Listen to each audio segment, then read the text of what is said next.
દર્શક મિત્રો, છીપવાડ દાણા બજારની જોગેનાળ વિસ્તારની મુલાકાત લીધી. અત્યારે હું આવી ગઈ છું છીપવાડ ગરનાળા પાસે, જ્યાં ગરનાળામાં જવાનો રસ્તો છે.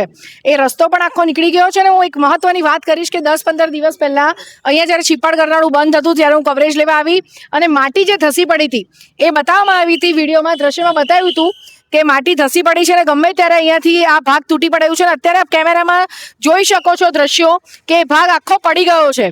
10 થી 15 દિવસ પહેલા પણ આ અહીંયા જણાવવામાં આવ્યું હતું અને મીડિયામાં પણ આવ્યું હતું. અને અત્યારે જે આ પરિસ્થિતિ આપ જોઈ શકો છો, આપણને થોડું ઝૂમ કરવા કહીશ વિડીયોગ્રાફરને કે આ રોડ છે અને બીજા એના ટુકડા હું તમને બતાવીશ. અહીંયા વધારે આગળ હું નથી જતી કારણ કે થોડું આગળ જવામાં રિસ્ક છે. અને આ આખો જે રોડ છે એ તૂટીને બહાર આવી ગયો છે. પેવર બ્લોક્સથી લઈને આ બધું જે છે અહીંયા આખો ડામરનો રોડ નીકળીને બહાર આવી ગયો છે.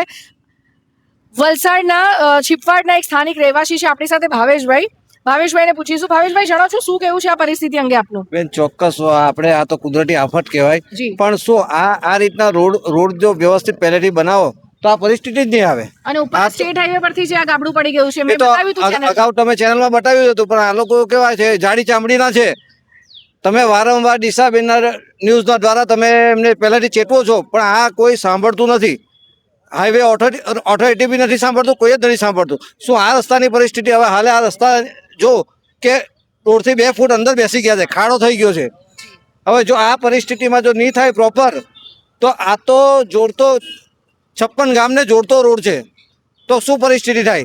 આજે જીઆઈડીસી ગુંડાવ જીઆઈડીસી આવી, ખેરગામ રોડ છે, બધું અહીંથી કલવાડા 44 થી વધુ ગામોને જોડતો જે રસ્તો છે એ બંધ થઈ ગયો છે. અને ઇન્ડસ્ટ્રીયલ એરિયામાં જવા માટે કામ કરતા કામદારો અહીંયાથી જાય છે. બીજો વૈકલ્પિક રસ્તો જે છે કેટલો એ લોકોએ લાંબો કાપીને જવો પડે. એક તો 5 થી 6 કિલોમીટરનો વેરાવ કરો, ચક્રાવો થઈ જાય છે. બરાબર. બાકી આ પરિસ્થિતિ બહુ ગંભીર છે. તંત્રએ આ વસ્તુમાં ધ્યાન આપવી જોઈએ અને આ બ્રિજ જ બનાવી દેવો જોઈએ, તો આ પરિસ્થિતિ જ નીકળી જાય છે. જી, આ વિસ્તારમાંથી કોઈ એમ્બ્યુલન્સ પણ અત્યારે જવાની શક્યતા નહીં જઈ શકે, એમ્બ્યુલન્સ બી નહીં જઈ શકે. હવે ધારો કે અહીંયા સ્મશાન ભૂમિ છે, જો કોઈ ત્યાં મૃત્યુ થયેલું હોય તો આ સ્મશાનમાં જઈ કેવી રીતે શકે? જી, ખૂબ જ વિકટ પરિસ્થિતિ છે. દર્શક મિત્રો, ભાવેશભાઈ શું કહેવા માંગો છો તમે તંત્રના અમારા માધ્યમ દ્વારા? તંત્રને તો એટલું જ કહેવા માંગુ છું કે ભાઈ, પરિસ્થિતિ તો દર વર્ષે આવી જ આવવાની છે, પણ તમે એવું પ્રોપર એનું પ્લાનિંગ કરો. કાલે જે પરિસ્થિતિ એવી ઉઠી કે અમારી સામે એક માણસ ઘસડાઈ ગયો, કારણ કે એનડીઆરએફની ટીમ જ નહીં હતી. ને પાલિકાવાળા ને ફોન કર્યો, ફાયરવાળા એક જગ્યાએ ગયા, આપણે નાયકીવાડમાં, એ બી કેટલા ફોન કર્યા ત્યારે ગયા. ભાવેશભાઈ, ગરનાળું આખું ડૂબી ગયું હતું, પરંતુ હું જો વાત કરું, અત્યારે જ્યાં પાણી પણ આપણે જોઈ રહ્યા છે અને અન્ય વિસ્તાર, ગરનાળું આખું ડૂબી ગયું હતું અને 2 દિવસથી ડૂબેલું હતું. અને હું આપને પૂછીશ કે આ વિસ્તારનો રસ્તો ઉખડી ગયો, એમ આગળ પણ 8-10 ફૂટ પાણી હતું, ત્યાં પણ રસ્તા નીકળી ગયા છે. બેન, બધે ખરાબ જ છે, ઘણી જગ્યાએ આ પરિસ્થિતિ છે. અને આ પેવર બ્લોક જો પેવર બ્લોક ઘસડાઈને આવી ગયા છે. અમારે છીપાડમાં બી પેવર બ્લોક નાખ્યા છે, પણ શું આ ડામર જો નહીં ટકી શકે તો પેવર બ્લોક ટકી શકે ખરા? આ તો ખરેખર અહીંના આપણા નગરપાલિકામાં એન્જિનિયર કોણ છે એને તો પહેલાં અભ્યાસ કરાવવો પડે.